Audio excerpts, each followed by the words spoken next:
Luto en el país tras la muerte de 17 personas y varios heridos en trágico accidente en San Juan de Opoa, en Copán, al chocar dos buses de pasajeros, cuya hipótesis preliminar es la imprudencia.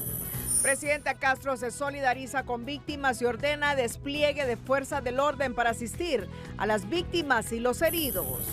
Testimonio del Cachiro en juicio contra Hernández sigue siendo explosivo, señala a Reinaldo, ecónomo de Narco e intermediario de Jo. Davis Leonel Maradiaga dijo que amasó 55 millones de dólares producto del narco, pero que parte de la plata se fue en sobornos para Pepe Lobo y Jo, en casas, carros y oro. El Cachiro habló de sus crímenes, de las grabaciones a Tony Hernández y el exalcalde Urbina, además de la muerte del periodista Aníbal Barrow por Bocón. Partido Libre, Nacional y Liberal llegan a acuerdos para elegir en propiedad a Joel Zelaya en la Fiscalía, a Marcio Cabañas como fiscal adjunto y a los nuevos titulares del Tribunal de Cuentas, Política Limpia y Tribunal de Justicia Electoral.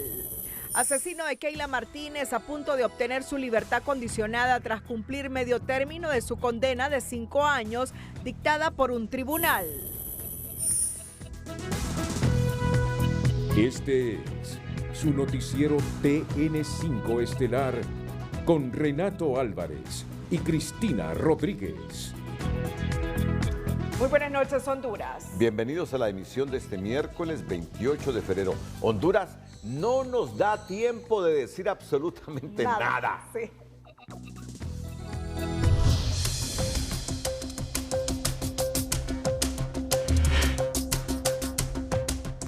Ulises Aguirre en el Congreso Nacional con importantes informaciones. Informaciones de última hora, informaciones impactantes para el Estado de Derecho. Ulises, adelante. Gracias, Renato. Bueno, en el Congreso Nacional, después de tanto silencio, donde no trascendía y meses sin noticias del Congreso Nacional, de un plumazo, en una sola moción nominativa, pues han ratificado al fiscal general y fiscal adjunto, han nombrado los vacíos que quedaban en el Tribunal de Justicia Electoral, también lo que tiene que ver con el Tribunal Superior de Cuentas, la vacante que estaba desde el 6 de diciembre y que faltaba una pieza desde hace un año, así como también en el Instituto de Acceso a la Información Pública y otras instituciones que requieren de elecciones de segundo grado. Pero ha llamado la atención cuando en la moción nominativa que se ha presentado en el Congreso Nacional del seno, del centro de la bancada del Partido de Libertad y Refundación, el diputado Jorge Cálix, bueno, ha increpado a la Junta Directiva primariamente, pero también a su partido, de que hay detrás de todo esto, de lo que ya le estaremos hablando, porque también hay resquemor, también hay dudas en la bancada del Partido Nacional, porque lo que presumen es que esta negociación se hizo fuera del Congreso Nacional, no aquí en el Congreso Nacional, y se hizo al más alto nivel, y hay voces aquí que dicen que lo que está de por medio y lo que está por fuera es negociaciones de impunidad. Ulises. Así que, Ulises. de inmediato, sí, Renato. Claro. Vas a entrevistar en este momento al diputado Jorge Cálix y también al diputado Jorge Zelaya, pero no tenemos contexto. Para poner en contexto a la gente, es que se ha ratificado a Joel Zelaya como fiscal general y también, miren ustedes, Mario Morazán era el fiscal adjunto. Ya han aprobado que sea Marcio Cabañas el fiscal adjunto. Y luego... Lobos. Y Juan Carlos Sánchez Villalobos, director de fiscales. Y esas banderitas que ustedes ven ahí, que las interpretan, pero con una lógica natural y rápida, los hondureños, no hagan que yo diga qué significan esas banderitas. Luego, en el Tribunal Superior de Cuentas, Jorge Medina, Ricardo Montes. Itzel Anaí Palacios. Ok. En la Unidad de Política Limpia. Ivonne Ardón, Emilio Hércules, Vladimir Mendoza. Yo presumo que ustedes están entendiendo qué significan esas banderitas y los nombres que estamos proporcionando. En el Instituto de Acceso a la Información Pública. Hermes Moncada, Miguel Berríos, Lucy Hernández. Y en el Tribunal de Justicia Electoral. Miriam Barahona, Mario Flores y Mario Morazán. Mario Morazán, sí, que estaba como fiscal adjunto, ahora está acá en el Tribunal de Justicia Electoral. En el Tribunal de Justicia Electoral por libre. Bueno, ya con este contexto, Ulises, sí puedes entrevistar a Jorge Cálix y a Jorge Zelaya. Adelante. Bueno, y hacer la aclaración también lo que tiene que ver con la dirección de fiscales, que lo que trasciende aquí es que sería un cargo que se lo darían al Partido Nacional. Hay que reconocer que esa elección no es una elección de segundo grado, sino que es un nombramiento que se hace. Volvemos a lo mismo que les decíamos, y ese es el contexto al que les decíamos que íbamos a explicar luego la polémica alrededor de, sobre todo, qué se negoció para ratificar al fiscal general y fiscal adjunto. Y eso fue lo que explicó y dijo el diputado Jorge Cálix aquí en el Congreso Nacional. Aclaramos, el director de fiscales es un nombramiento que es parte de la negociación y que se hará después. Pero, diputado, bueno, usted mencionó incluso casos de lo que se puede o lo que puede haber de fondo en esta situación. Incluso habló de un caso de 50 millones de dólares que pudo ser parte de esta negociación para ratificar sobre todo a fiscal general y no al fiscal adjunto, sino ya un nuevo nombramiento que sabemos que es un cargo que se le ha dado en este caso al Partido Liberal. ¿Qué contiene lo que dijo o de dónde sacó lo que usted dijo, diputado? Buenas noches. Buenas noches. Yo hice consultas. Yo voy a ser bien claro. El tema de llegar a un acuerdo político, eso es una necesidad. Si esto hubiera pasado en octubre, nos hubiéramos ahorrado, en septiembre, perdón, nos hubiéramos ahorrado 5 meses de parálisis legislativa, diputados golpeados y tantas cosas. Ese no es el problema es qué es lo que hay detrás de un acuerdo político. Se negoció afuera del Congreso y se negoció con una persona que tiene requerimientos fiscales. Mi pregunta es clara y nadie me la respondió. ¿Esto implica sobreseimiento para él, sí o no? Y los casos que tienen de 50 millones de dólares en la Corte Suprema de Justicia de sus socios, ¿se van a resolver a pesar de que son completamente ilegales, están fenecidos y pretenden revivirlos con recursos que no son los que aplican, que no corresponden, que no están conforme a derecho? Yo pregunté con nombre y apellido, dije números de expedientes, sigo esperando una respuesta. Yo no condeno el acuerdo político, yo condeno no decir la verdad. Yo condeno que no le expliquemos todos los alcances al pueblo hondureño. Eso es lo que yo condeno. Así que dije que me habían amenazado y usted los escuchó. Me amenazaron. Pero no tengo miedo. No tengo miedo. Yo ya pasé por donde asustan. Y lo único que quiero es que veamos la verdad. Y que Honduras verdaderamente cambie, merece un mejor destino. Votamos por un cambio en el 2021. Y esto no es cambio, esto es hacer lo mismo. Renato, pueblo hondureño, si esto lo hubiera hecho el Partido Nacional libre, hoy se hubiera tomado la Junta Directiva, hubiera hecho insurrección legislativa, se hubieran quebrado 1.500 vidrios y se hubieran quemado 10.000 llantas. Esa es la verdad, porque está malo. Y está malo si lo hace este Congreso, o si lo hacía el Congreso anterior, o si lo hace el que venga, está mal. Está mal, no podemos nombrar en una sola nómina 5 órganos, por el amor de Jesucristo, y si yo estoy de acuerdo con este y con este no, tengo que votar como borrego por todos. No vimos los currículums, no vimos nada, absolutamente nada, ni siquiera sabemos los nombres porque los leen y ni siquiera los ponen ahí, no están en el ordenador. Esto, lo que pasó hoy, es incorrecto. Y muchos de los que hoy votaron a favor, hace 3 años se hubieran opuesto. Y esa es la verdad, lo denunciamos.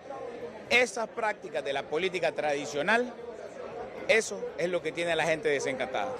Diputado, pero usted, y cabe decir que votó en contra. También tengo al diputado Jorge Zelaya, que hablaré con él también porque votó en contra y ya le diremos por qué. Pero usted mencionó esos nombres aquí con la Cámara Legislativa y bueno, no tendría por qué obviarlos cuando estamos al aire aquí en TN5 Estelar. Sí, mencioné a Tito.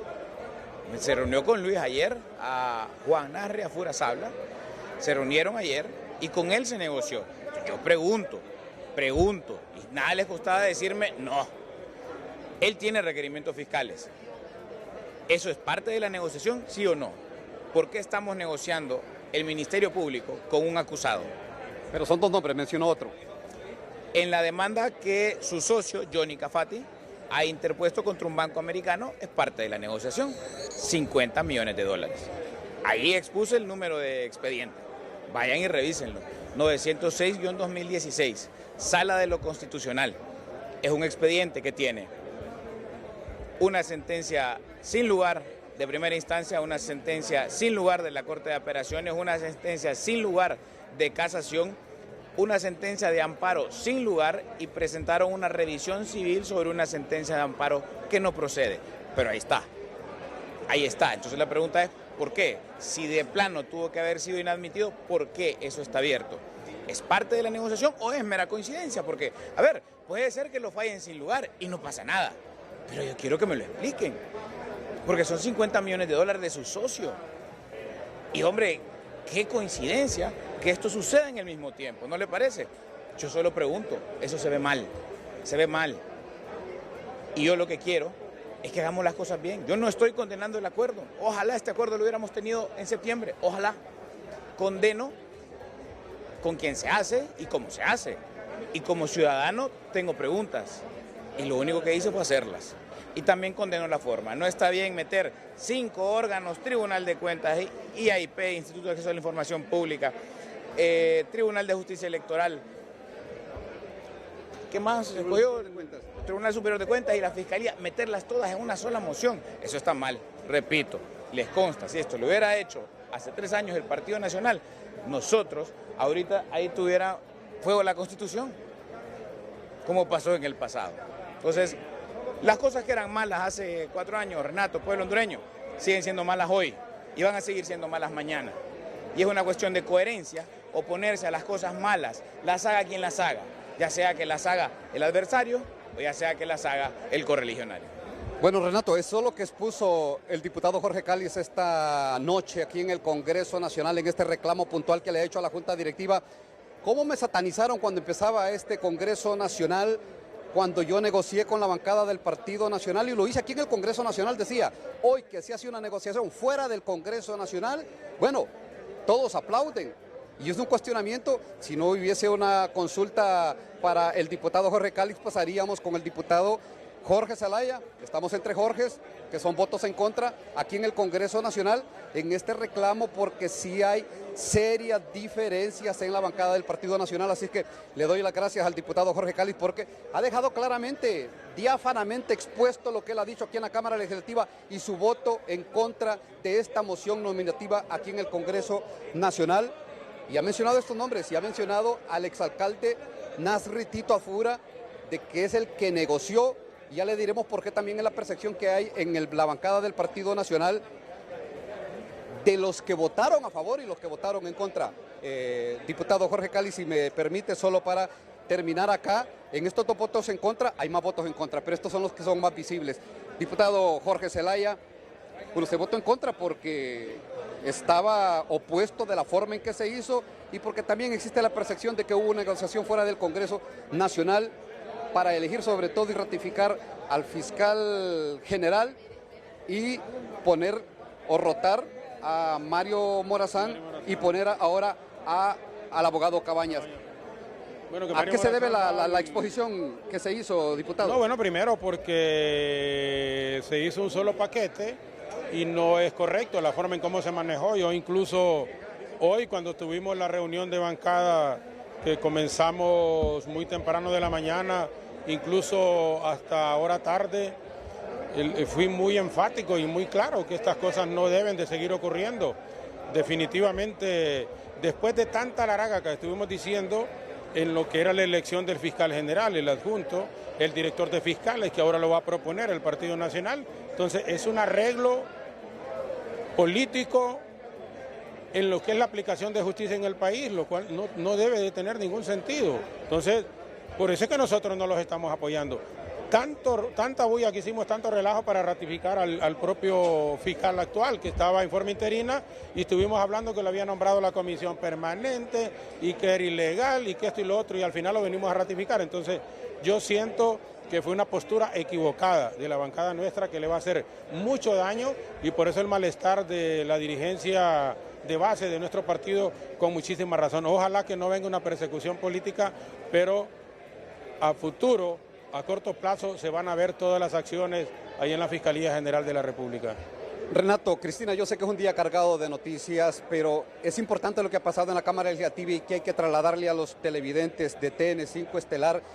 Y es que los que votaron, diputados del Partido Nacional que votaron por esta moción nominativa, claramente nos dijeron, antes de que arrancara la sesión incluso, de que en efecto las negociaciones fueron fuera del Congreso Nacional y que a ellos los llamaron hoy en una reunión que se dio en una colonia capitalina y el propio candidato presidencial o precandidato presidencial del Partido Nacional, Narri Tito Alfura, le dijo, esta es la propuesta que tengo. Y le sacan de la propuesta al Tribunal Superior de Cuentas al diputado Marco Velázquez y les dice, este es mi candidato, Ricardo Montes.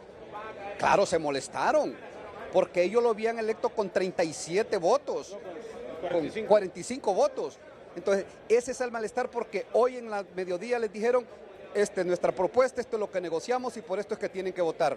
Y el diputado Jorge Zelaya fue de los que se plantó y dijo, no, yo porque voy a votar por eso, pero el resto sí votó. Entonces, ese es el malestar, diputado, y eso es lo que se teje aquí en el Congreso Nacional, de que de fondo se negoció impunidad. Eso es lo que han dicho, nosotros solo trasladamos la información, diputado. Sí, Ulises, ustedes son testigos que yo voté en contra de que se escogiese al compañero Marco Velázquez que saliera de diputado al Tribunal Superior de Cuentas. No porque sea un mal compañero, es todo lo contrario. Yo estoy en contra de que los diputados salgan a ocupar cargos, ya sea en el Ejecutivo, en este caso, ¿cómo un diputado va a ir a revisar los mismos documentos de los diputados que han manejado fondos? Entonces, yo siempre me opuse. Sin embargo, en la votación, porque yo voté por la abogada Karen Martínez, entonces el compañero Marco Velázquez sacó 45 votos. La abogada, yo le enseñé a ustedes, la abogada Karen Martínez sacó 7 y Renan Inestrosa sacó 1. Entonces, en las democracias hay que respetar. Él sacó más votos, él debió haber ido al Tribunal Superior de Cuentas. Habíamos hecho la elección también del nuevo representante del Tribunal Supremo Electoral, que era el abogado Martínez, y hoy aparecemos con otro nombre. Entonces, es una falta de respeto para mí, le digo, y además solo se demuestra con ello en que le falta todavía a muchas compañeras y muchos compañeros diputados tener criterio propio, porque ese tipo de imposiciones yo realmente, por lo menos como le digo, no lo permito, más aún cuando se ha tomado una decisión en ese sentido.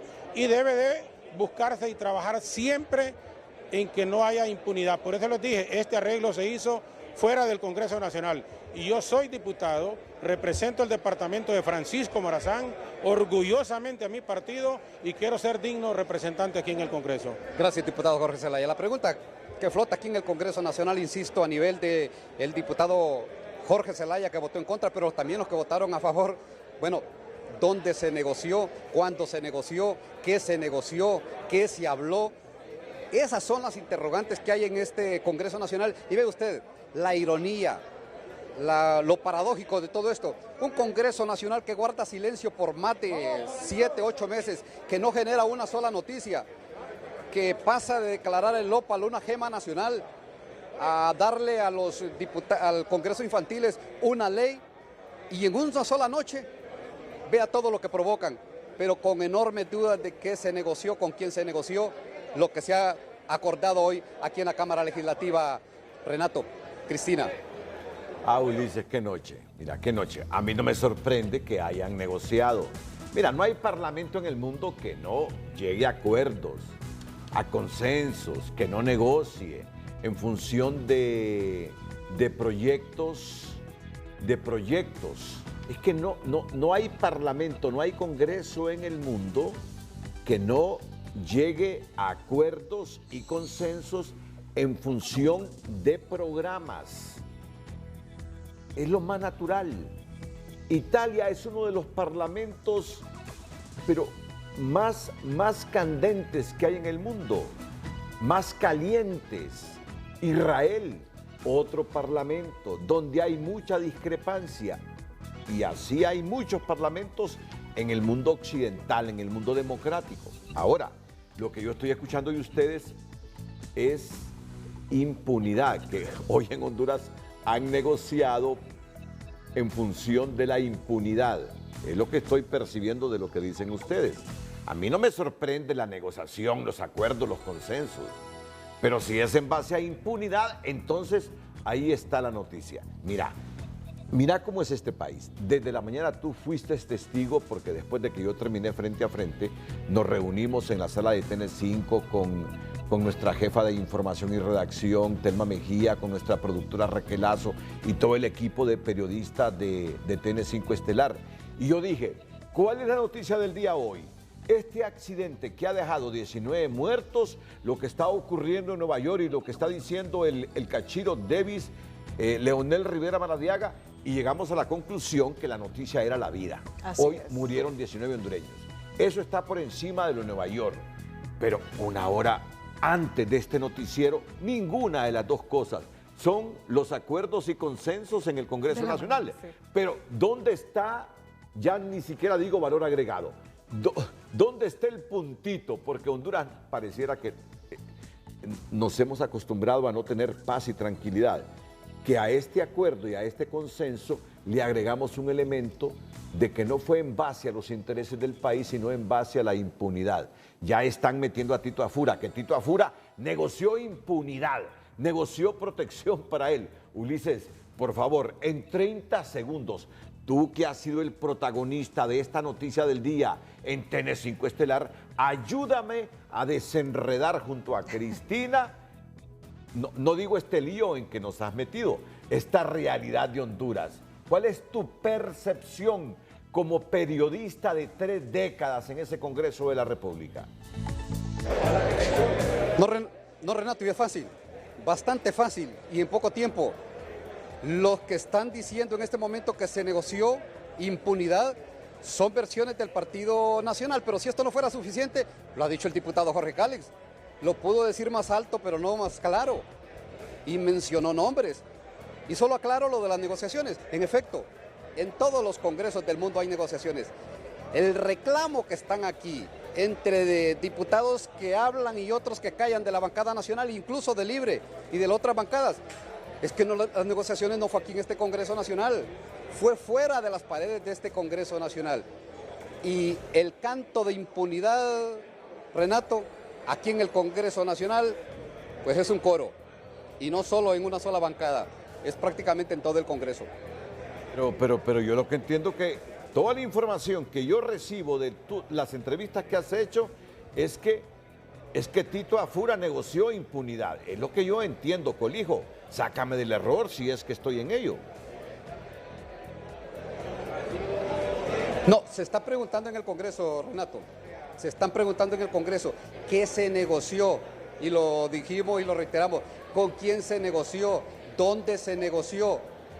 Y el diputado Jorge Cálix pues fue más puntual, presentó casos, incluso documentación y hasta números de lo que él sospecha que pudo haber pasado en estas negociaciones que insistimos, decimos, reiteramos y sostenemos, creen que se negoció impunidad en estos acuerdos fuera de las paredes del Congreso Nacional. Bueno, vamos a ver, corrígeme si estamos cometiendo algún error, porque todo esto ha sido así muy espontáneo. Nos ha dado tiempo de procesar todo, contrastándolo. Ministerio Público, Joel Zelaya ha sido ratificado como fiscal general. Y por favor que aparezcan los cuadritos ahí, le sugiero a nuestra productora Raquelita Lazo. Marcio Cabañas, es la gran novedad, porque Marcio Morazán era el fiscal adjunto interino. Sí. Pero en la negociación, Marcio Cabañas, que supuestamente es afín al Partido Liberal, queda como fiscal adjunto. Y Juan Carlos Sánchez Villalobos del Partido Nacional como director de fiscales.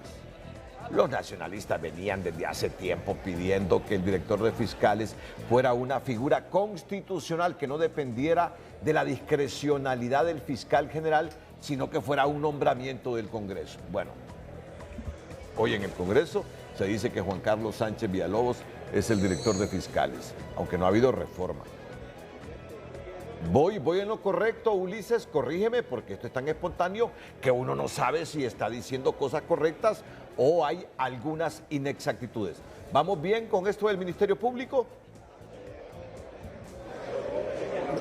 No escuché muy bien, Renato, si me reitera la interrogante de que tiene que ver con el Ministerio Público. Juan Carlos Sánchez Villalobos es un nombramiento del fiscal general. ¿Y por qué sale aquí como que es el nuevo director de fiscales del Ministerio Público? Bueno, aquí, Renato, lo que sí queda claro es que ya aquí solo falta la juramentación en el Congreso Nacional y lo que tiene que ver con el director de fiscales.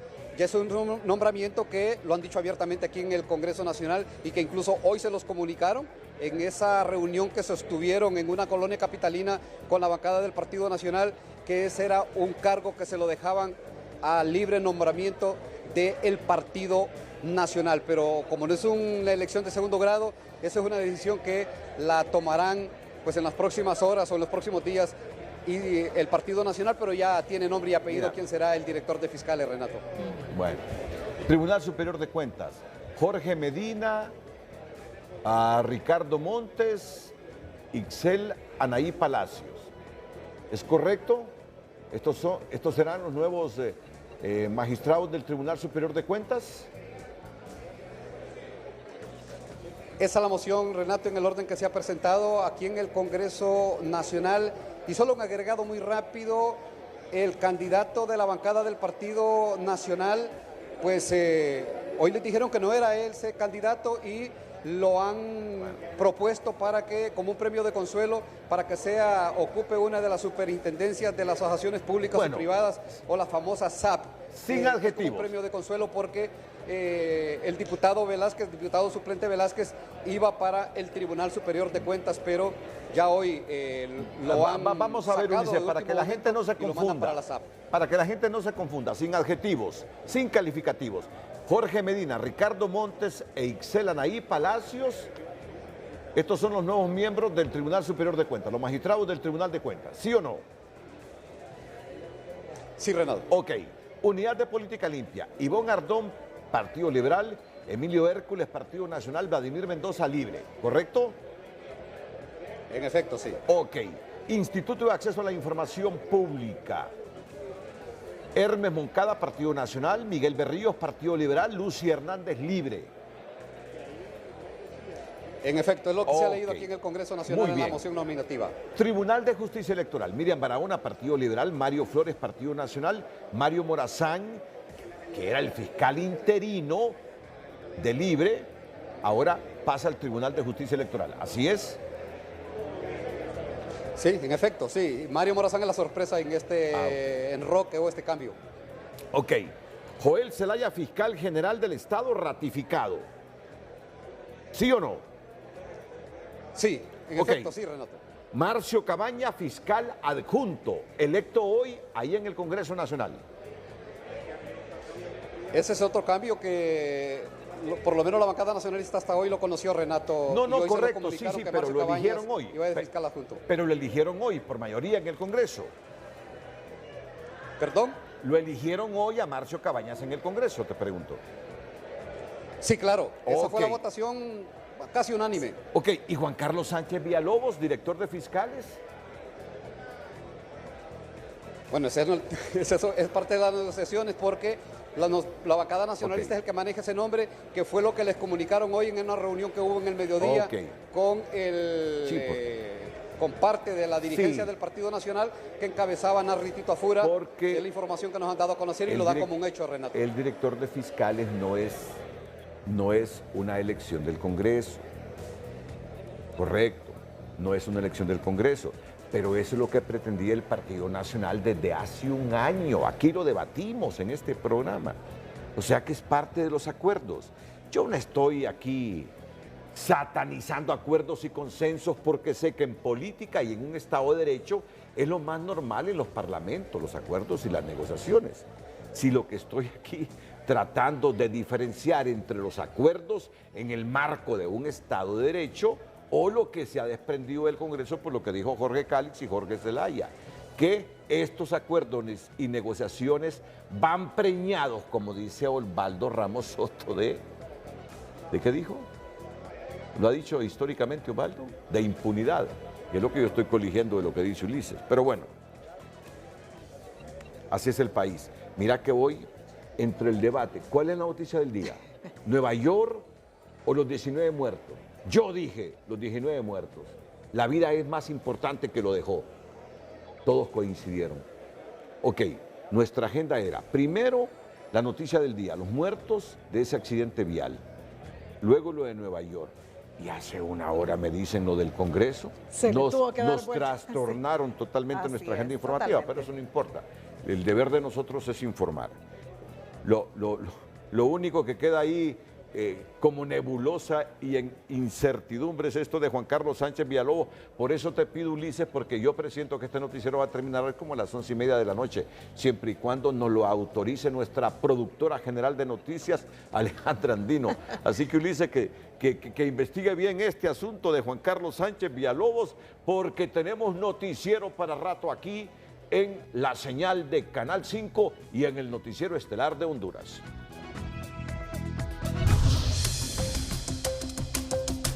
En nuestra nota positiva le traemos la historia de un joven hondureño, ingeniero en informática, que destaca en Polonia por usar la inteligencia artificial para crear un robot que detecta, clasifica y almacena basura. La noticia positiva es presentada por Uno.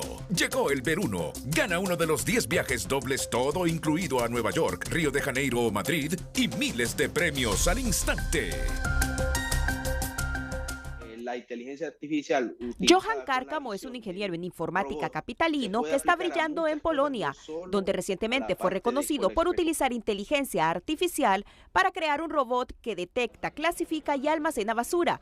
Y aunque actualmente se trata solo de un prototipo, espera que su iniciativa pueda llegar a mejorar la vida de muchas personas. Yo y un grupo de compañeros creamos un algoritmo para detección de basura, ¿verdad? Detección de basura. Básicamente el robot detecta si es basura o no y depende del tipo de basura la recolecta y la almacena. Se puede aplicar también para la parte médica, se puede aplicar para la parte automotriz, que incluso hay unos proyectos que ya se están aplicando para lo que es la parte automotriz, ¿verdad? Usando cámaras y brazos robóticos. El robot, que fue desarrollado por un grupo de estudiantes de la maestría en radio, telecomunicaciones y redes de la Universidad Tecnológica de Gdańsk en Polonia, fue premiado con el primer lugar entre decenas de proyectos innovadores. Ganamos el primer lugar entre todos los 80 proyectos y fue tan el impacto que, bueno, salimos en las noticias de aquí de la ciudad, ¿verdad? Del país. Sería maravilloso poder aplicarlo en mi país, ¿verdad? En una aplicación ya sea en un hospital, en las calles, o sea, poder aplicar eso en la vida real. El ingeniero hondureño espera perfeccionar su robot y traerlo al país para ponerlo al servicio del pueblo hondureño. También aconseja a los jóvenes interesados en la robótica e inteligencia artificial que sigan sus sueños y se esfuercen hasta lograrlos. Bueno, en un día tan complejo como este, Totalmente. Al final, no sé si fue en el titular donde dijimos que eran 19 los muertos en el accidente. No, en el titular manejamos 17, sin 17. embargo, había trascendido que eran 19, pero nuestro corresponsal nos dice, René Roja, que son 17 fallecidos confirmado. Y 2 heridos. Así es. Muy bien, son 17. Vamos a terminar con este asunto del Congreso, porque miren ustedes, cuando hay un equipo integrado, de noticias, así como estamos en Nueva York, así trabajamos en esta corporación, entre Emisoras Unidas, tunota.com y Televicentro. Alex Flores me envía un mensaje. ¿Quién es Alex Flores? Alex es un tremendo y buen periodista de tunota.com. Y el mensaje que me envía Alex es: la negociación en el Ministerio Público consiste en modificar el reglamento para que el director de fiscales sea nombrado por el fiscal general, como ya está. Pero para destituirlo solo se podrá por decisión del fiscal general y el adjunto. Entonces, ustedes saben que en esta negociación se cambió al fiscal adjunto, no se ratificó a Mario Morazán, sino que se eligió a Marcio Cabañas. Sí. Y para destituir al director de fiscales debe haber el visto bueno del fiscal adjunto.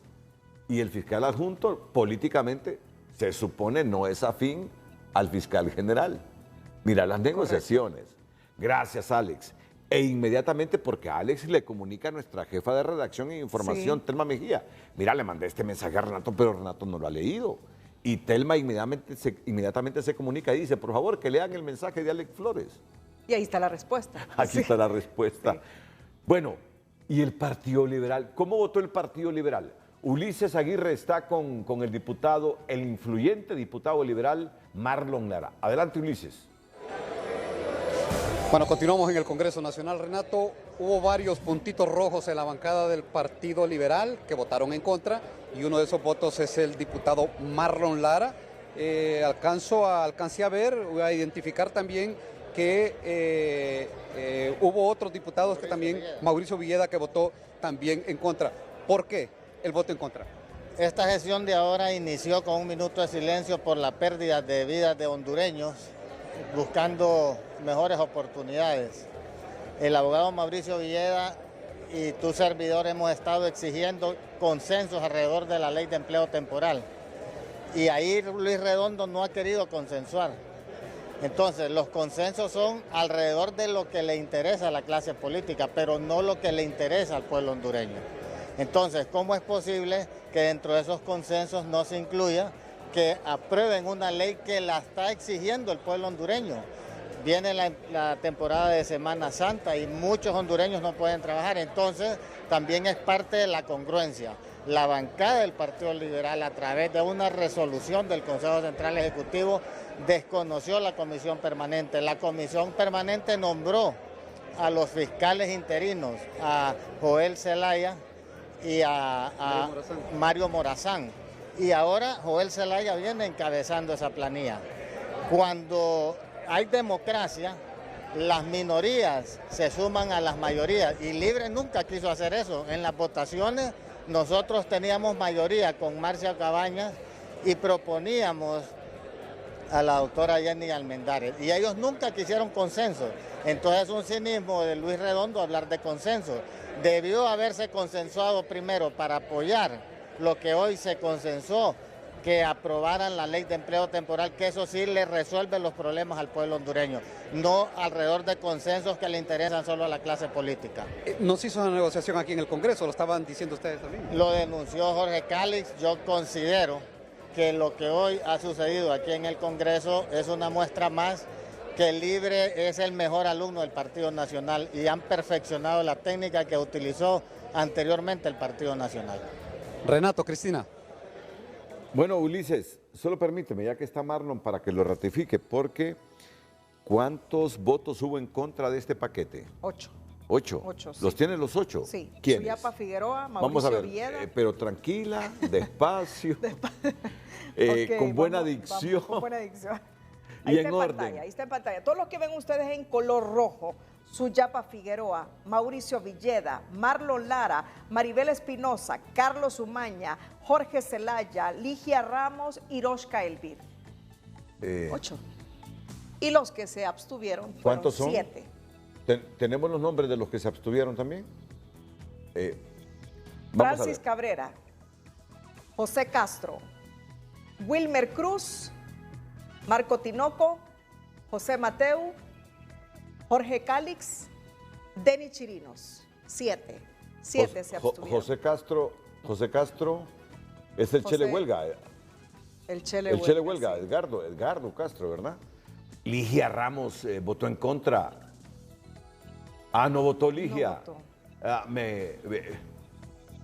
Sí, los que no votaron a favor del paquete son 8. Repetímelos, por favor. Sí. Suyapa Figueroa, Mauricio Villeda, Marlon Lara, Maribel Espinosa, Carlos Umaña, Jorge Zelaya, Ligia Ramos y Roshka Elvir. ¿Y los que se abstuvieron? Fueron 7. Repetirlos, por favor, Raquelita Lazo. Jorge Calix, Denny Chirinos, José Castro, Wilmer Cruz, Marco Tinoco, José Mateu y Francis Cabrera. Certificado Ulises. Ulises. En efecto, Renato, sí. Aquí en el Congreso Nacional, y esa es la lista, y eso es lo que publica el Congreso Nacional de los que se abstuvieron y los que votaron en contra.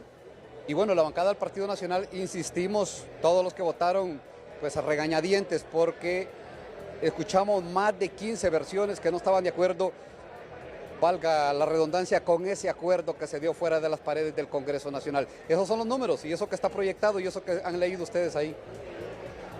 De Marlon, y para el Estado de Derecho y la democracia, así textualmente pregúntaselo, Ulises, para el Estado de Derecho, Marlon, para el Estado de Derecho y la democracia, ¿qué significa esto? Sabiendo que en cualquier parlamento y congreso del mundo los acuerdos y los consensos es lo más natural, pero ustedes dicen que hoy se negoció y se acordó en base a impunidad.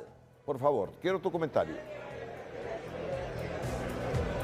Había un problema de audio, pero le traslado al interrogante. Renato le pregunta puntualmente si tiene la percepción de que se negoció impunidad como lo denunciaron dos diputados, uno del Libre y otro del Partido Nacional. Libre no le cumple nada a nadie.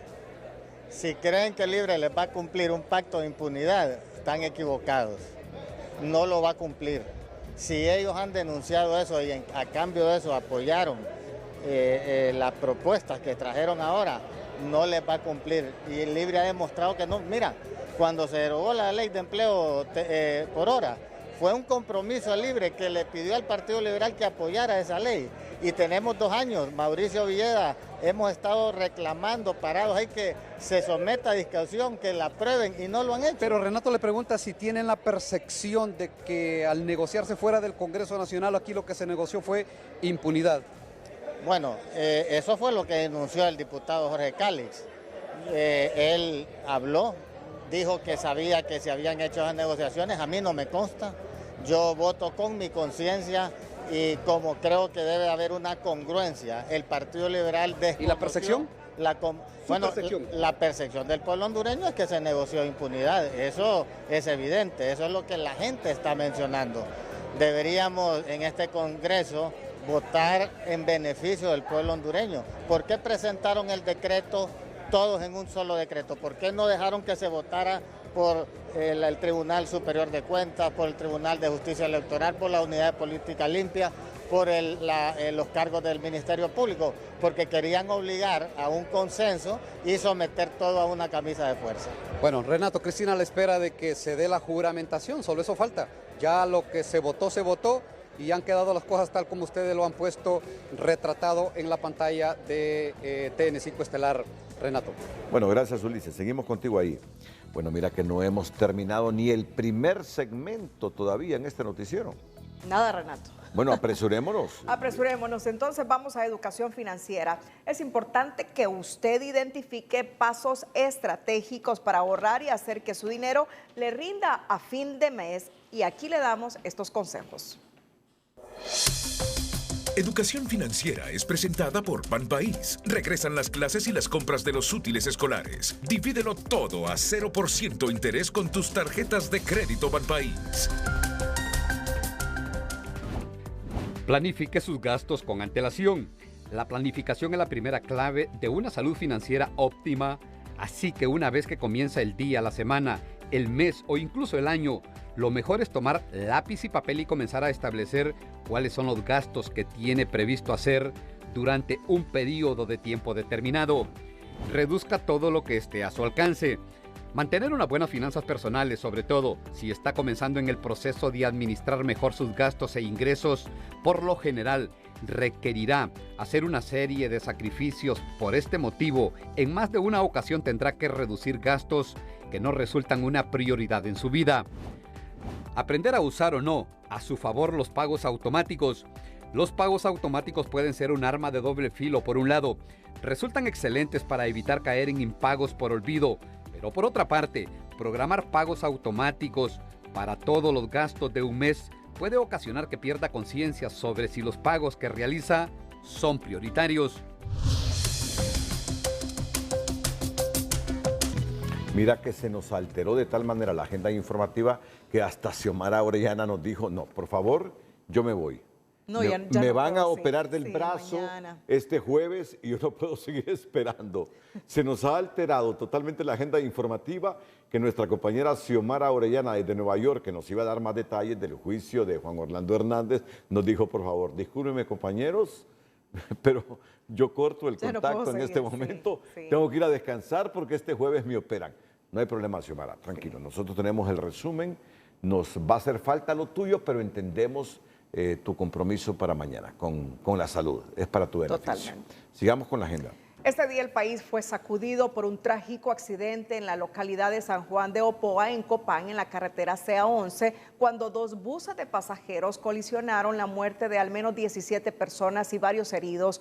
Uno de los buses, con 60 pasajeros, llevaba la ruta de Lepaera a Lempira, Santa Rosa de Copán, y el otro autobús venía vacío, procedente de la frontera de Aguacaliente, donde había hecho un viaje de migrantes. Se presume que la imprudencia del conductor del bus, que venía de dejar a los migrantes, ocasionó la tragedia, pues el conductor se lo dio al ayudante y este no tenía mayor experiencia. Al lugar de la tragedia se hicieron presentes los cuerpos de socorro y de las Fuerzas Armadas para ayudar en el traslado de los heridos.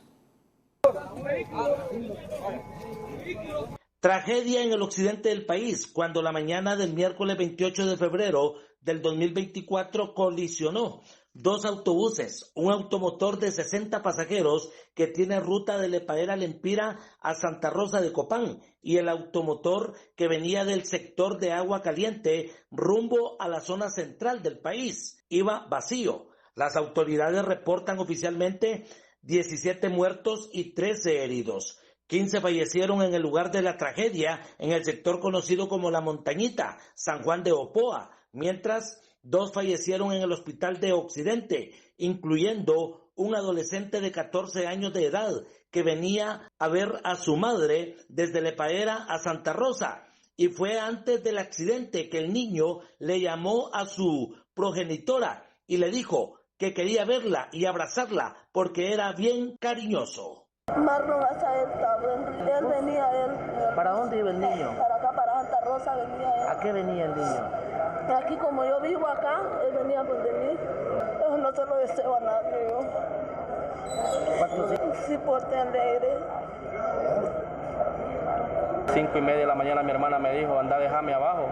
Anda, déjame agarrar el bus porque voy cargada. Ella da la clase porque trabaja en el Higuito y me dijo, bueno, ojalá nos miremos en la tarde. Esas fueron las últimas palabras de ella. En el hospital de Occidente se encuentra con diferentes fracturas Wilfredo Vaca Carrasco, el ayudante del autobús blanco con franjas rojas que conducía la unidad sin portar ninguna licencia. Y el motorista responsable, que sí tenía licencia, está detenido en las celdas de la Policía Nacional y su nombre es Jorge Alberto Chavarría. El conductor de este vehículo hace una maniobra del bus que se dirige así desde Santa Rosa de Copán hacia Gracias, que hace una maniobra de adelantamiento imprudente y obstruye la normal circulación del otro vehículo que venía en sentido contrario. Esto fue lo que provocó este accidente de tránsito. René Rojas, Telenoticias. La tragedia ocurrida en la localidad de San Juan de Opoa, en Copán, obliga a las autoridades hondureñas a pasar del discurso a la acción. Ya es tiempo de actuar, afirma la Asociación de Familiares de Víctimas de Accidentes de Tránsito, mientras el Observatorio de la Violencia advierte que los accidentes de tránsito son la segunda causa de muerte en el país y mientras no haya una investigación a fondo y una sanción fuerte, la impunidad seguirá reinando en este tipo de hechos.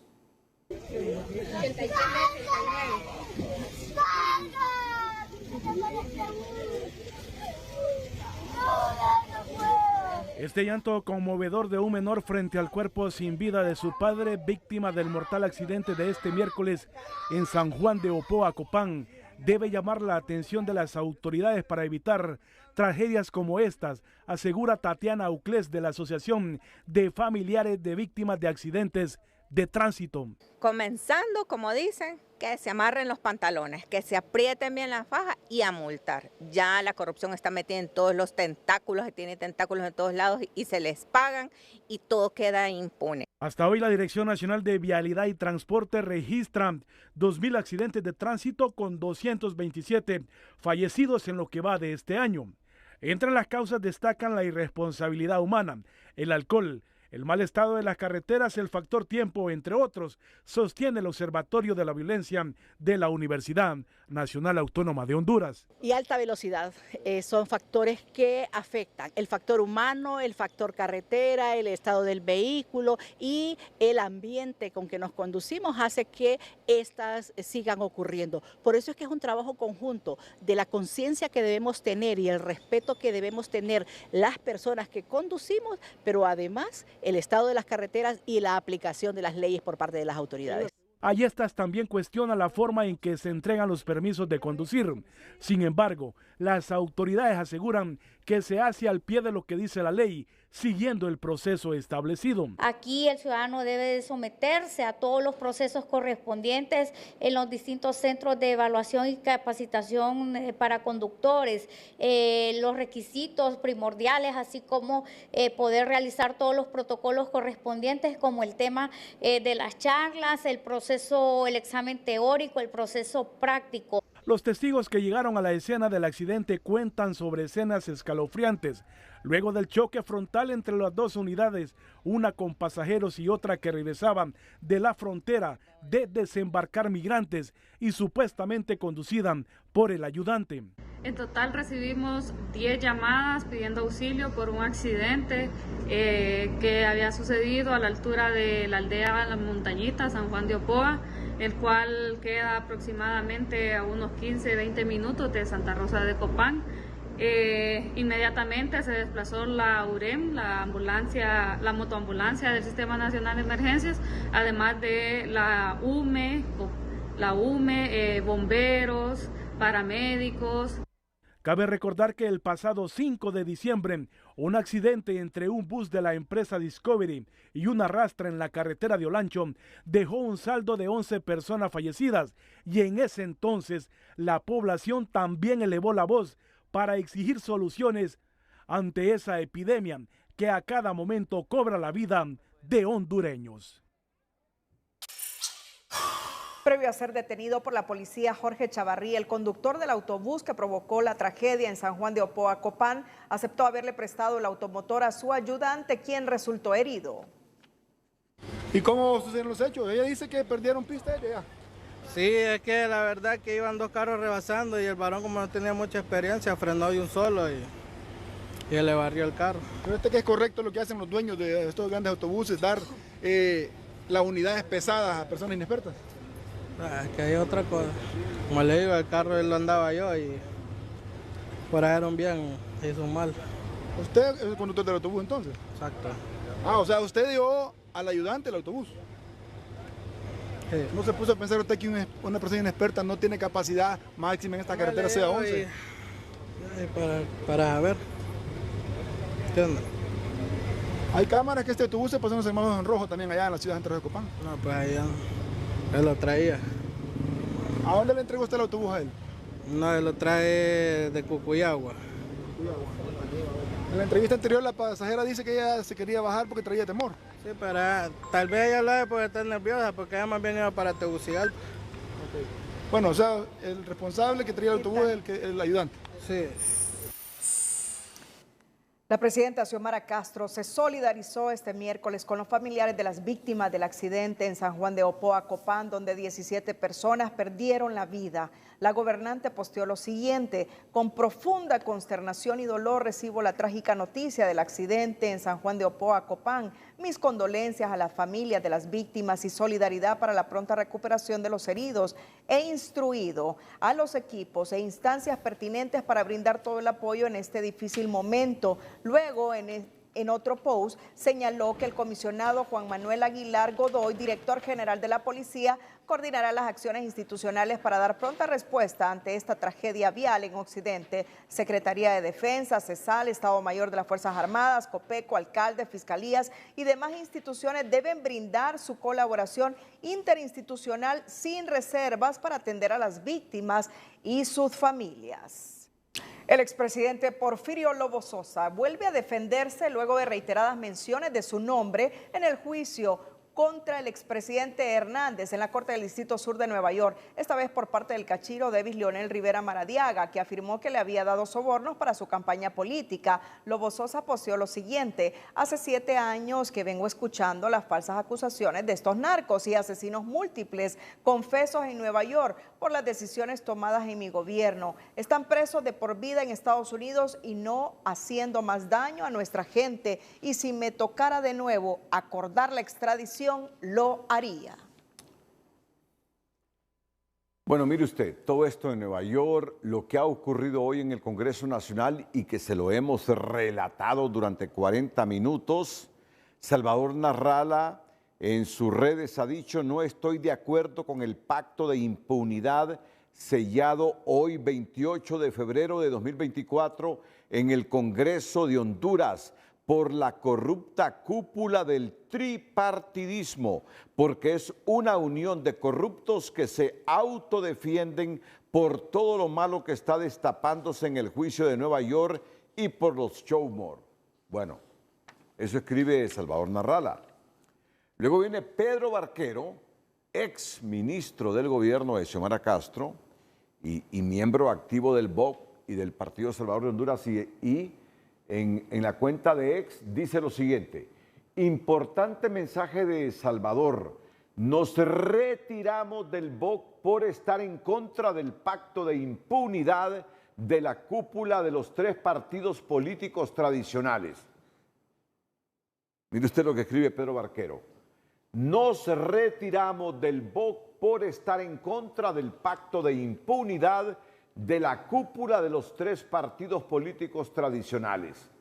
Acompañaré a Salvador en un nuevo movimiento sin esas cúpulas corruptas y de narcotraficantes.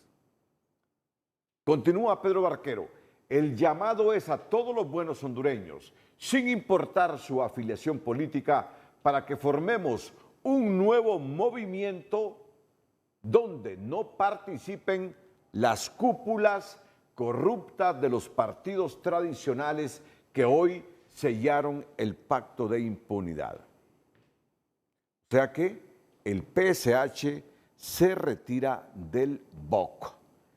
El PSH, dice Pedro Barquero, se retira del BOC. En este momento juramentan a todos los funcionarios electos hoy en el Congreso Nacional. Vamos con usted, Ulises Aguirre. Bueno, gracias, compañeros. En efecto, en este momento ya se ha procedido a la juramentación de los cargos de segundo grado que pues ya se han aprobado aquí en el Congreso Nacional. Han empezado por el Tribunal Superior de Cuentas, el Tribunal de Justicia Electoral. En este momento están con el Instituto de Acceso a la Información Pública. Un proceso bastante rápido en el caso de la juramentación. Pues el mismo camino que se siguió con lo que tiene que ver con la aprobación. Lucy Ondina Hernández, en este momento del Instituto de Acceso a la Información Pública. Y el momento quizás cumbre aquí en el Congreso Nacional es la ratificación del fiscal general y luego ya el nuevo cargo que ocuparía Marcio Cabañas como fiscal adjunto, que estarán aquí en el Congreso Nacional. En este momento lo está anunciando la secretaria. Emilio Enrique Hernández Hércules, Julio Vladimir Mendoza Vargas e Ivonne Lisset Ardón Andino. La unidad de política limpia. En este momento van a juramentar a los nuevos miembros de la unidad de política limpia. Ya saben ustedes las personas que fueron electas para todos estos cargos. Joel Zelaya fue ratificado hoy como fiscal general del Estado de Honduras y Marcio Cabañas como fiscal adjunto. O sea, no se ratificó al interino Mario Morazán. Y se está pendiente por una negociación de los partidos que Juan Carlos Sánchez Villalobos sea el nuevo director de fiscales. Ahí la diferencia es que lo va a nombrar el fiscal general del Estado, pero si se destituye al director de fiscales, tendrá que contar con el visto bueno del fiscal adjunto. No será una decisión discrecional del fiscal general del Estado. Esa fue la negociación brillante y creativa de los políticos hondureños. Tribunal Superior de Cuentas. Tenemos los cuadros, producción, para que los vayamos poniendo en pantalla. Jorge Medina, Partido Liberal. Ricardo Montes, Partido Nacional. Eixel Anaí Palacios, Libre. Unidad de Política Limpia. Se están en este momento juramentando Ivonne Ardón, Partido Liberal. Emilio Hércules, Partido Nacional. Vladimir Mendoza, Libre. Instituto de Acceso a la Información Pública. Hermes Moncada, Partido Nacional. Miguel Berríos, Partido Liberal. Y Lucy Hernández, Libre. Y Tribunal de Justicia Electoral, Miriam Barahona, Partido Liberal, Mario Flores, Partido Nacional y Mario Morazán, Libre.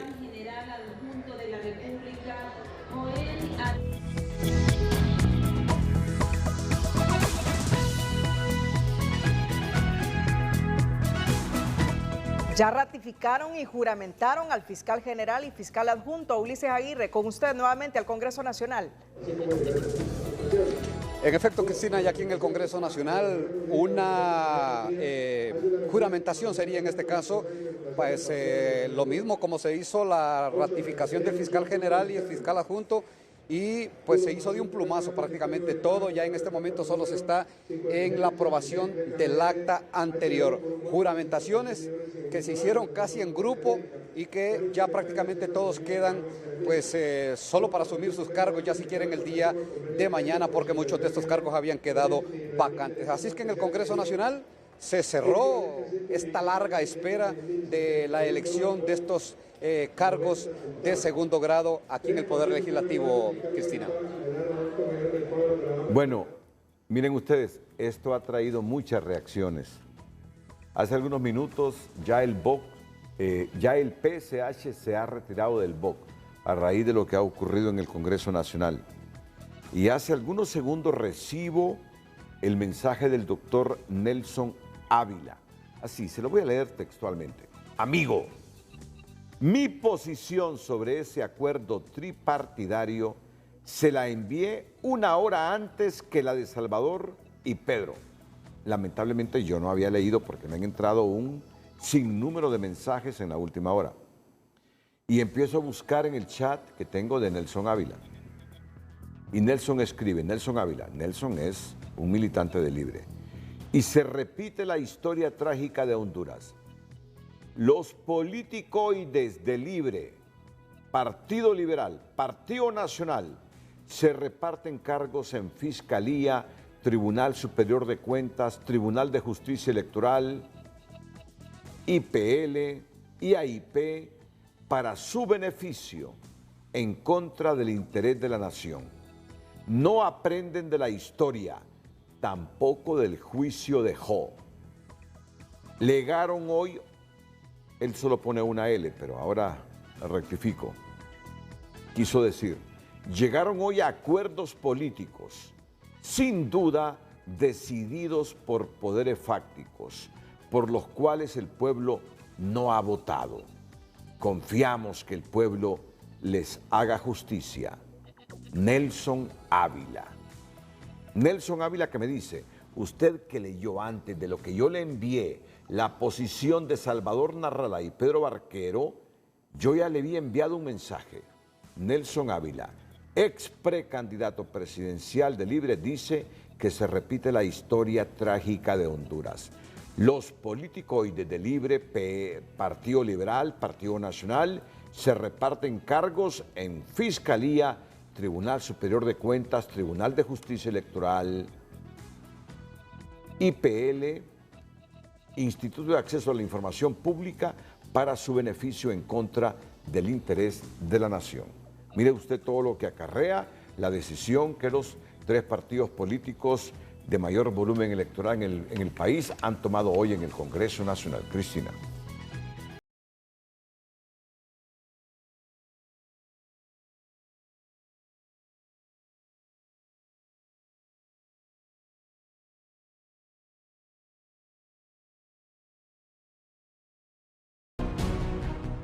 Este miércoles continuó el interrogatorio en la Corte de Nueva York con Davis Leonel Rivera Maradiaga, uno de los líderes del temible cártel de los Cachiros, quien siguió revelando sus nexos con la política y los políticos.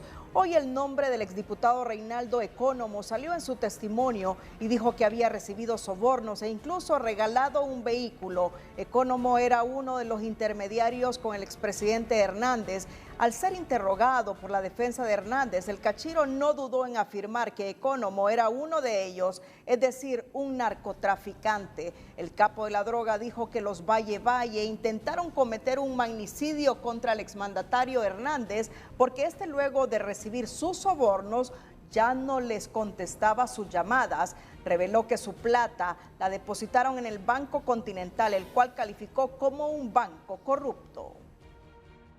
El Cachiro reveló que producto de la droga había amasado una fortuna de al menos 55 millones de dólares, pero que parte del dinero lo invirtió en los sobornos a Pepe Lobo, a Hernández, en casas, autos y joyas. Dijo que algunas de sus propiedades le habían sido incautadas, pero no todas. Davis Maradiaga detalló sin aspavientos cómo con Giovanni Fuentes se deshicieron de enemigos de la droga porque mató a su cuñada, al igual que grabó a Tony Hernández con una cámara oculta en su reloj, que lo mismo hizo con el exalcalde de Lloro, Arnaldo Urbina, porque mataron al periodista Aníbal Barro. Y al ser interrogado por la defensa de Hernández, que le pedía pruebas de lo que aseveraba, no dudó en responder: la única prueba de los narcotraficantes es la palabra entre los narcotraficantes. Este jueves el Cachiro seguirá con su testimonio, el cual sigue sacudiendo a la sociedad y a los políticos de Honduras. El Cachiro Davis Leonel Rivera Maradiaga continuó este miércoles en la Corte del Distrito Sur de Nueva York, develando con frialdad las relaciones entre narcotraficantes con políticos y altos funcionarios hondureños. Calificó al exdiputado Reinaldo Economo como un narco aliado de Jo y sostuvo que el expresidente Juan Orlando Hernández era uno de sus socios desde el momento en que su extinta hermana Hilda Hernández aceptó un narco soborno de su cartel.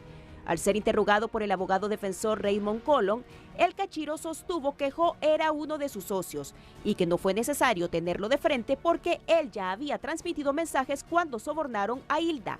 También dijo que no tenía documentos que comprobaran que Juan Orlando recibió dinero tanto de los Cachiros como de los Valle, pues la única prueba de un narcotraficante es la palabra de un narcotraficante. Rivera Maradiaga reveló haber sostenido una reunión en un hotel con Oscar Ramírez, en el cual estuvo también presente el abogado personal de Tony Hernández. También dijo que entre los acuerdos que tenían con el hermano del expresidente, destacaba que Tony iba a acelerar pagos a su empresa Inrimar con dinero del gobierno de Honduras. Durante el contrainterrogatorio, la defensa le preguntó quién era Economo, y el Cachiro lo describió como un narcotraficante, un político, un aliado de Jo, a quien aseguró haberle regalado decenas de miles de dólares y un atajo color blanco. Economo me llamó, dijo que tenía a Jo al lado de él en el altavoz para escuchar mi explicación. Le dije a Jo que los Cachiros no estaban involucrados en un complot para matarlo.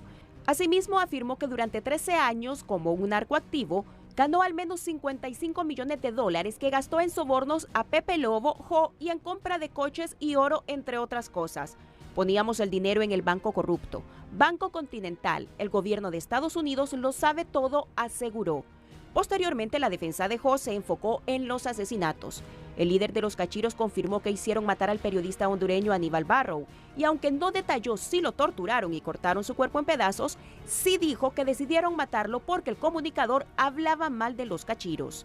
Dijo también que contrataron a un sicario y que mató a la persona equivocada, que él personalmente torturó a un secuestrador y que mataron a la hija de un sujeto que identificó como Toño Vázquez, aunque ella no era su objetivo. Al consultarle sobre el asesinato de su cuñada, respondió: Sonia había robado cocaína y matado a alguien. También dijo no recordar a un individuo señalado como el Flaco Ramos, que fue herido en el 2004. Davis Rivera habló sobre un comisionado de la policía de apellido Martínez, quien habría ayudado al narcotraficante Giovanni Fuentes en el trasiego de drogas, y reveló que Fuentes, junto a otro narco identificado como Metro, atraparon a un policía que estaba investigando los laboratorios y lo torturaron. También dijo que sostuvo algunos intercambios con Giovanni Fuentes en una cárcel y que el policía que los investigaba no los había mencionado a él ni a Fuad Jarufe y que ellos habían hablado con Jo sobornándolo para que los protegiera. Al consultarle la fiscalía sobre la invitación de otros narcotraficantes para asesinar al expresidente Hernández, dijo que su respuesta fue: no quiero unirme, no quiero matar a Jo, y aseguró que antes del complot Juan Orlando estaba protegiendo al cartel de los Valle. Manifestó que se enteró del plan para matar a Jo a través de Milo, el sicario de los Valle Valle, y que estos querían matar a Tony y a Juan Orlando Hernández porque ya habían pagado los sobornos y luego no recibían respuesta a sus llamadas.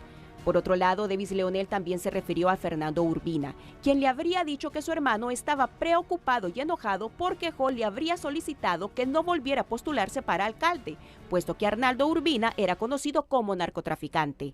Manifestó que posteriormente los bienes y propiedades del exalcalde nacionalista fueron confiscados. El Cachiro dijo también que grabó a Arnaldo Urbina.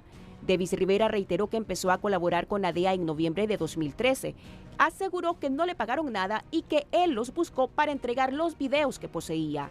Dijo que usó un reloj para filmar a Tony Hernández, a quien conoció en un restaurante capitalino, y que este quería $100,000 por adelantado para que Jo le diera contratos y pagos a su empresa, pero aseguró que nunca grabó a Jo. El expresidente Hernández enfrenta acusaciones de conspirar con el narcotráfico y de tráfico y posesión de armas. Su juicio seguirá mañana durante el 8º día con el interrogatorio de Davis Leonel Rivera Maradiaga y la espera de la participación de más testigos clave.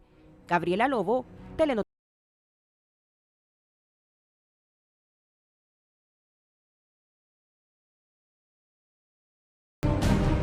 ¿Adivina quién volvió? Mi ex.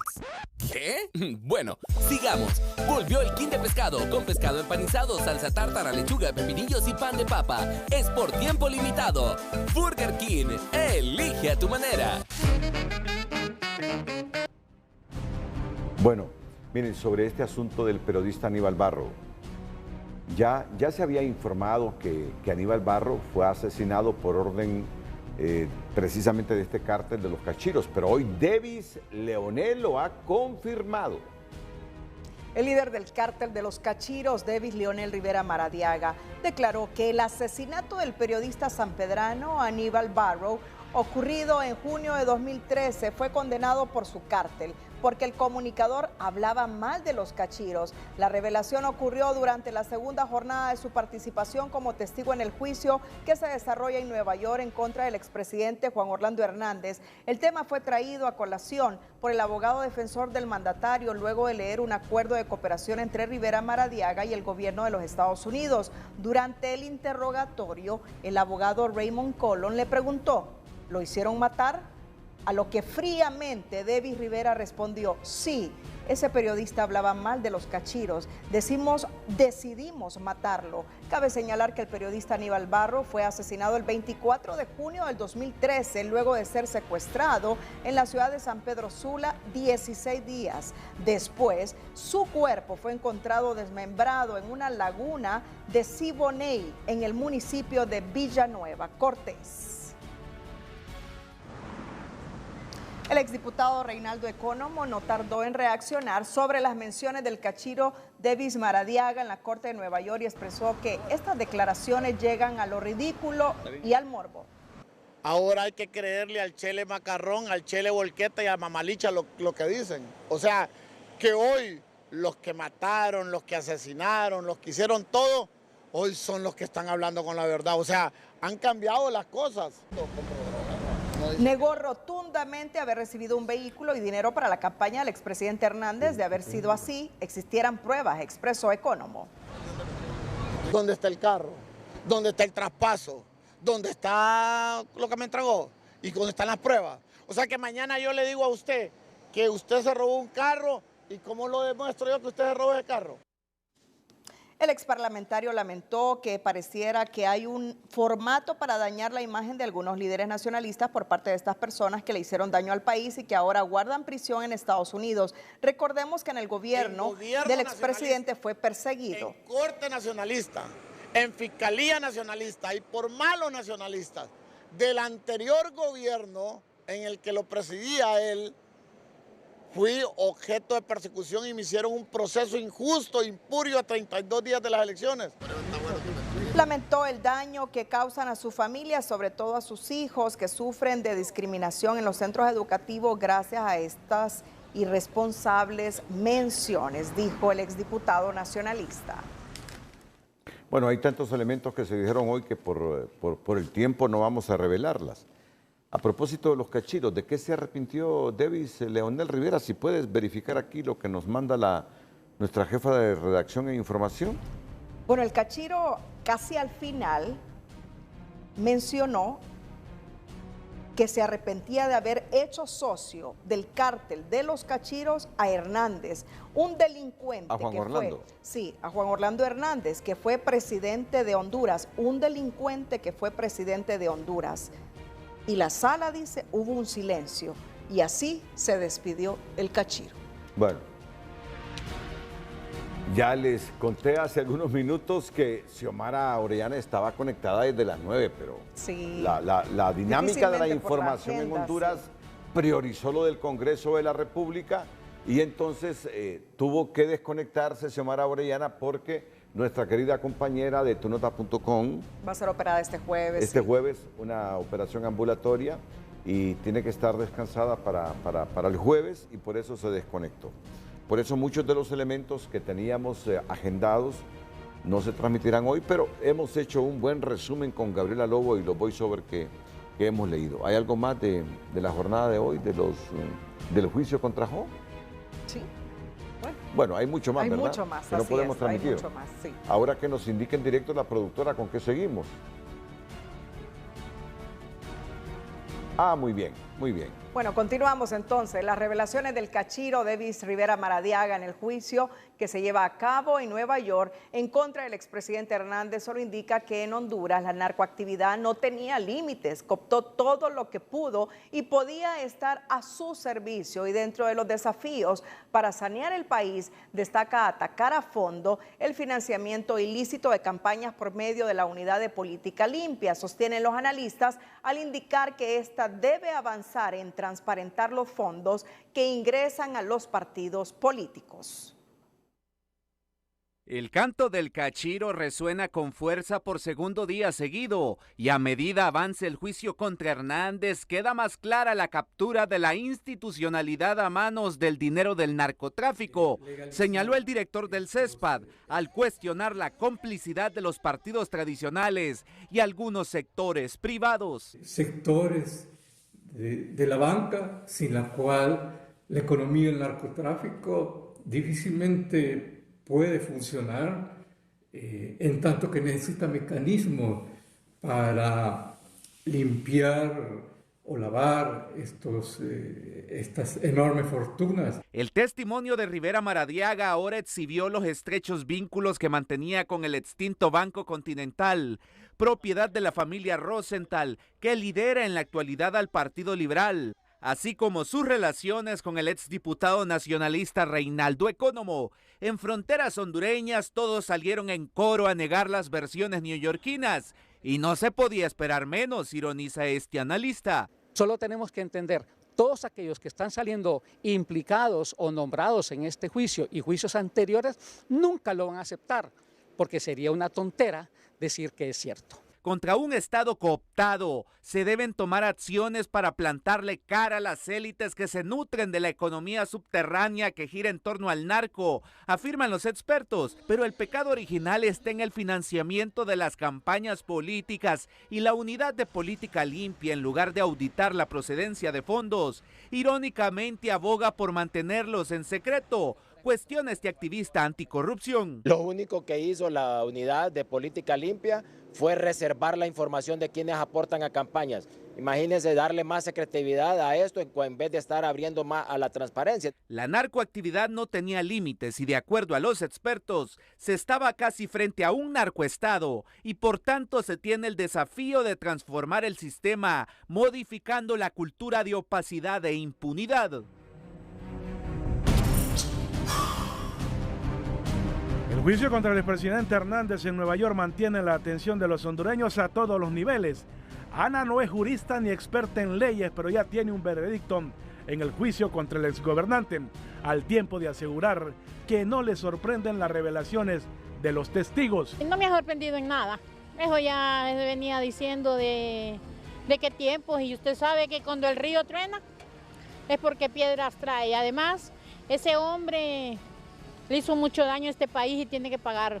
A veces uno se puede esconder de todo, menos de la justicia divina.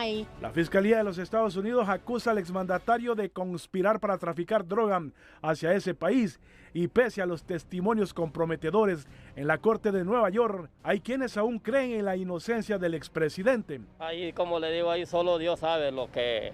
Porque uno no puede juzgar a la persona, ¿verdad? Yo sé que él es profesional, él es abogado, y la gente opina mucho de él, que él es aquí, que allá. Entonces ahí solo Dios.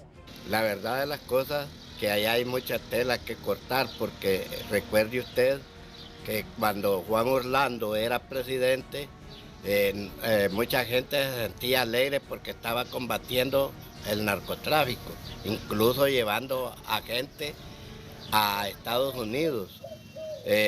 Eso es lo que yo como nacionalista no concibo, cómo es posible que ahora él lo estén juzgando con los mismos gente que mandó allá. Pero otros ven imposible que Juan Orlando Hernández pueda driblar la justicia norteamericana. No, yo no voy con Juan Orlando, pero no. Allá si él se defiende, allá sabrán sus abogados de él, va. Pero como le digo, la carga que él tiene y las pruebas, es que yo miro muchos abogados aquí de prestigio diciendo que no, la prueba en Estados Unidos testificar es científica. Este miércoles continuó el testimonio de David Leonel Rivera Maradiaga, donde señaló más hondureños involucrados en el tráfico de drogas. El juicio continuará este jueves en Nueva York. Bueno, hoy las condiciones informativas del país por el Congreso nos alteraron la agenda, pero los Cachiro hablaron hoy, o el Cachiro habló hoy del Andaverde. Del Andaverde, admitió que lo habían mandado a matar. Y además también habló de la muerte del gato negro y dijo que Óscar Álvarez lo había mandado a matar y que ellos también tuvieron que ver en eso. No se pudo hoy, pero lo tendremos en resumen en los diferentes noticieros de Televicentro en el transcurso de este jueves. Todo lo que está pasando en este juicio contra el expresidente de la República, Juan Orlando Hernández, en la Corte del Distrito Sur de Nueva York.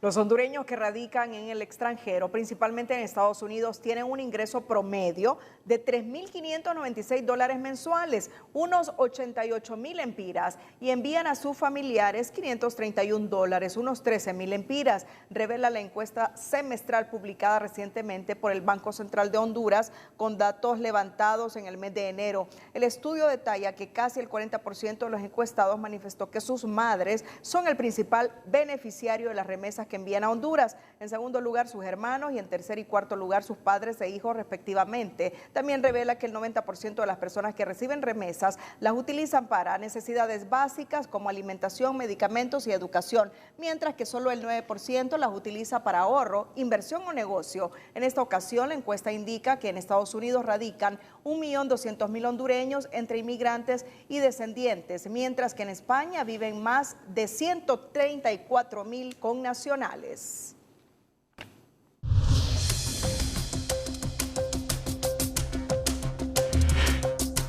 En nuestra sección del emprendedor le traemos la historia de Chico el Barbero, un maestro de profesión, barbero de oficio y pintor en sus horas libres, una pasión que le genera ingresos y hace más atractiva su barbería en Ciguatepeque. El emprendedor de hoy es presentado por Banco Ficosa. Queremos que llegues lejos. Banco Ficosa.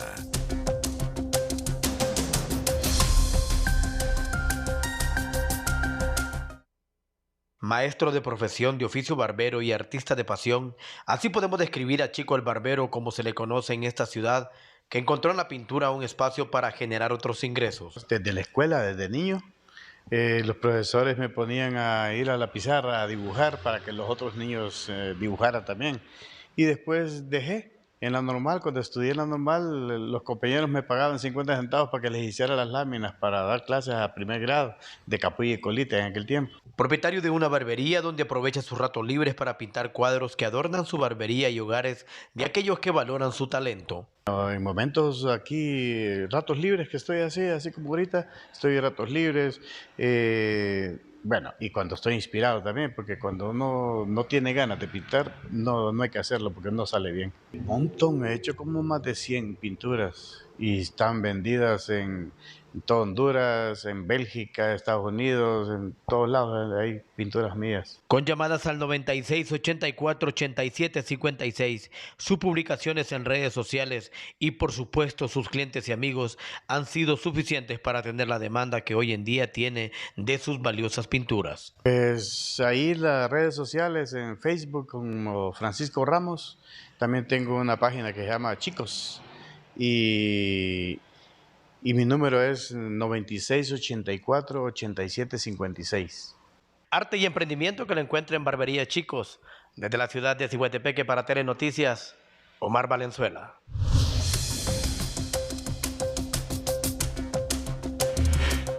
Y una noticia interesante, ahora que se consensuó entre los obreros y los empresarios un nuevo salario mínimo para los próximos 2 años. Unos 840,000 hondureños devengan salario mínimo y deberían recibir el nuevo aumento retroactivo según el Consejo Hondureño de la Empresa Privada. Economía Hoy es presentada por Banco de Occidente. Tenemos 72 años fieles a nuestra esencia, apoyando al pequeño de hoy haciendo el grande del mañana. Unos 840,000 hondureños devengan un salario mínimo en el sector formal de la economía y se ven beneficiados con el ajuste al salario mínimo aprobado el lunes anterior, según cifras del Consejo Hondureño de la Empresa Privada. Formalmente hay unos 840,000 afiliados al Seguro Social y casi 300,000 al RAP. Más o menos esa población formal que tiene un empleo formal recibe un salario mínimo. No quiero decir que en el sector informal no haya pago de salario mínimo, pero el grado de cumplimiento es más bajo.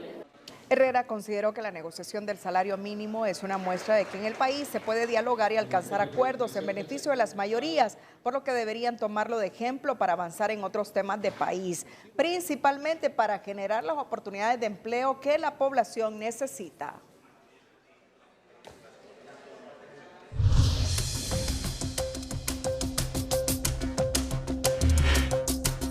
Exactamente 2 horas de noticias. Sí, Renato, pero es que la agenda, usted sabe, cambió totalmente. Y se nos quedó otra vez Sí. una tercera parte de la agenda. Totalmente. Bueno, mañana hay que Pero readecuar. no pierden actualidad las pierden noticias que actualidad, dejamos así hoy. es. Bueno, nos despedimos con las 5 de TN5. Buenas noches. Las 5 de TN5 son presentadas por Tigo. Mi familia a todo navegar con internet de 65 megabytes por solo $36. Contrátalo ya.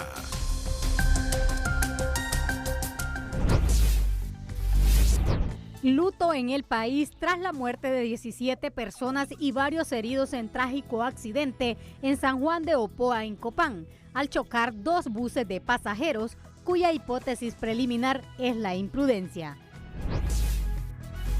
Testimonio del Cachiro en juicio contra Jo sigue siendo explosivo, señala a Reinaldo Ecónomo de Narco e intermediario de Jo.